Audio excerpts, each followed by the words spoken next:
Hey, I think I have run out of ideas for new videos, so here is another Klonoa video. Funnily enough, it's another ranking video because those videos are actually fun. It's a decent challenge deciding which is better than the other. Footage is also a lot easier to get since I don't need to use too many sources. That aside, let's begin the video. Well, it's summertime currently, and that means we get to do stuff outside in the scorching heat.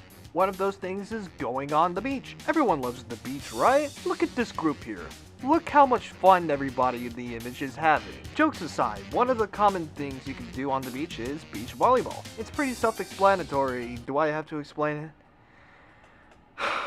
Fine, beach volleyball is basically volleyball, but on the beach. Would you look at that? Our topic for today contains the sport, which is none other than Klonoa Beach Volleyball. In case you haven't watched the other two Klonoa videos I have done, it's true that Klonoa has a sports game. What I have gotten from people who've played it, it's a decent spin-off game, but considered the weakest Klonoa game. Since we are ranking the endings for the game, you might have assumed that the game has a story.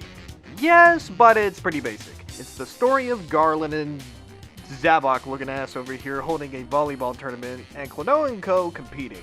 It's straightforward, but it's not a necessity for spin-offs to have stories. Not every spin-off game needs to be a Jack X or any Sonic spin-off post-writers. The game has a roster of 12 characters, 8 base game characters, and all 4 of the boss characters. I say boss characters because it's structured like a fighting game's arcade mode.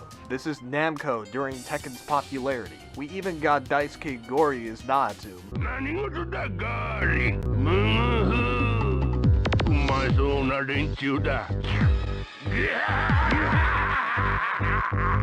Anyways, we will be looking at all 12 of the character endings. There are some details I will need to go over that'll explain how I will structure this video. I am ranking the endings on uniqueness, effectiveness, and due to the comedic tone, how funny they are.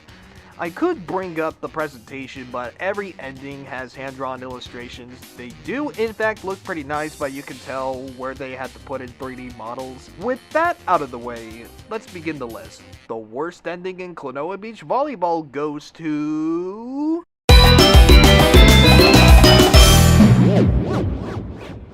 Alright, picture this.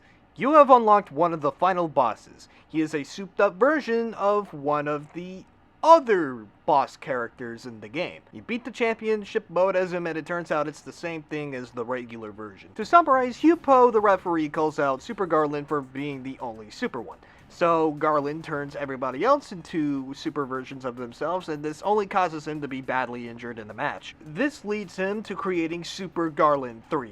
Now, this ending doesn't sound bad if it isn't really a repeat of Garlen's ending. It's literally the exact same ending with only a few changes. I guess they ran out of ideas or time to make these, but still a disappointing ending to what might be the best character in the game. Have you seen his stats? My lord! While the original Garlen's ending is actually original, it legitimately does not make any sense at all. Garlen wins the tournament, but is called out by Hupo that he's cheating with his vehicle. So Garlen lets everyone get on vehicles and is beaten in the match. So he creates Super Garlen to get back at everyone, much to Naatu's concern. Here's why I think it doesn't make any sense. And I may be overthinking this. How is using a vehicle not allowed when a gunslinger, a boxer, and a literal nightmare entity are allowed to compete completely unchecked? Also, if this ending explains how Super Garlen is made, then how did he prepare for the final match? I see a complete time paradox worthy of shattering the continuum unfolding here. Although it's at least not a repeat of another ending, it's one that just doesn't make any sense at all.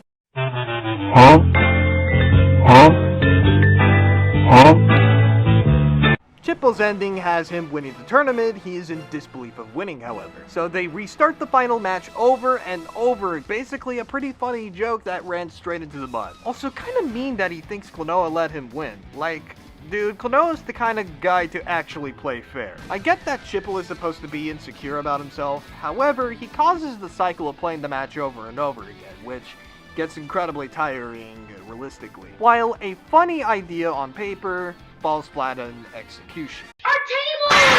Lolo's ending is like Chipple's with an actual payoff. She uses her prize money to buy antiques but keeps dropping them and breaking them. This is another joke that they run into the ground, which also ties with Lolo's character of being incredibly clumsy. However, unlike Chipple's ending, there is a payoff that actually is a little funny. Due to realizing she'll just drop every item in the store, she gets Klonoa to carry them all on the way home. While they do have a gag that they repeatedly do, it actually makes sense and isn't too mean-spirited. There is also the humorous and somewhat sensible payoff that made it just a little better. No! She's mine!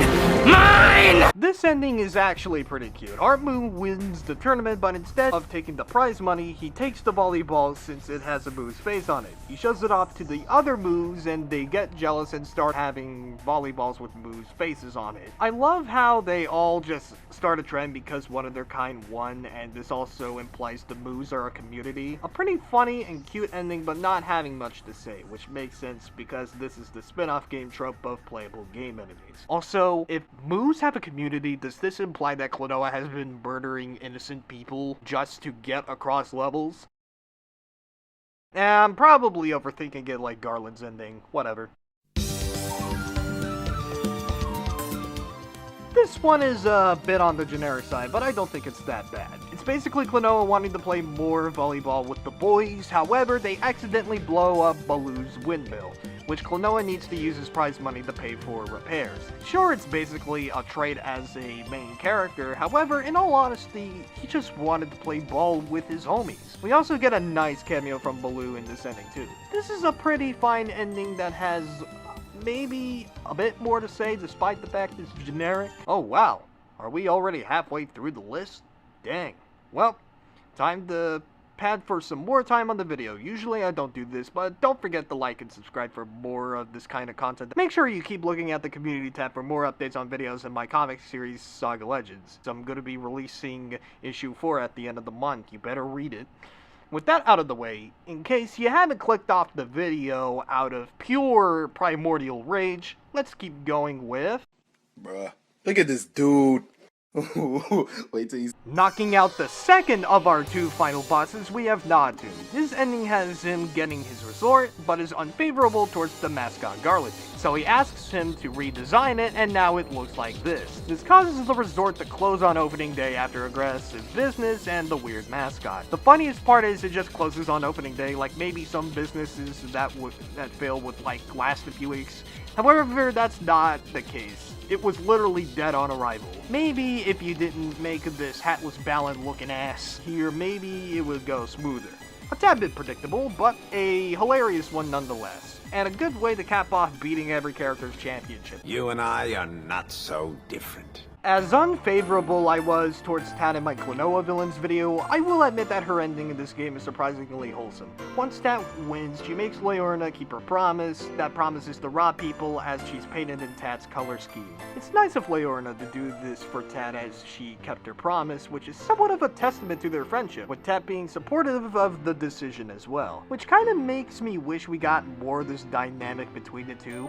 Here's hoping to a future game that's probably not gonna exist, where we could see more of it. This is probably one of the most wholesome endings in the whole game. We've got to have money.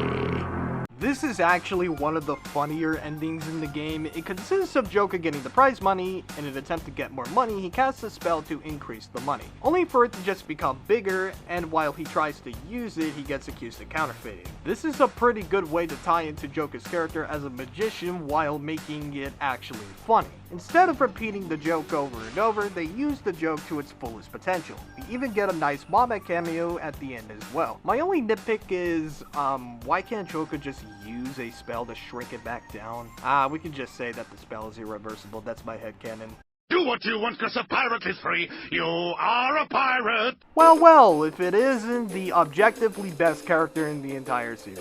Leorna's ending has her getting the prize money, however, Garlen recognizes her as a renowned thief and refuses to fork over the prize money. Leorna decides to prove Garlen's point by sending Tat on the plane to lift the mansion in order to get it. For starters, I like how she is one of the few contestants Garlen knows about prior to the contest. I also like that the game acknowledges that Leorna is a pirate in this game. As a non-canon game, this is an actual good way to portray the character. I also love the outrageous decision of just stealing his entire mansion to find it that way, just like literally pluck it off the ground.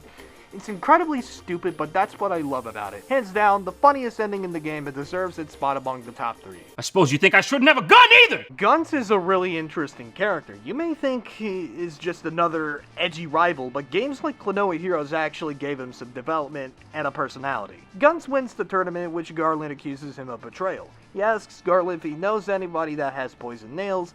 Dissatisfied with the answer, he drives off, making a promise to his father that he'll exact his revenge. This game actually has one of the better characterizations of Guns, since it's actually just tied to Klonoa Heroes. And there are some interesting facts on the game's backstory, showing that Guns is the one who helped set up everything for Garlen. This is easily reflected in the pre-round 4 cutscene, showing Guns to be completely done with everything.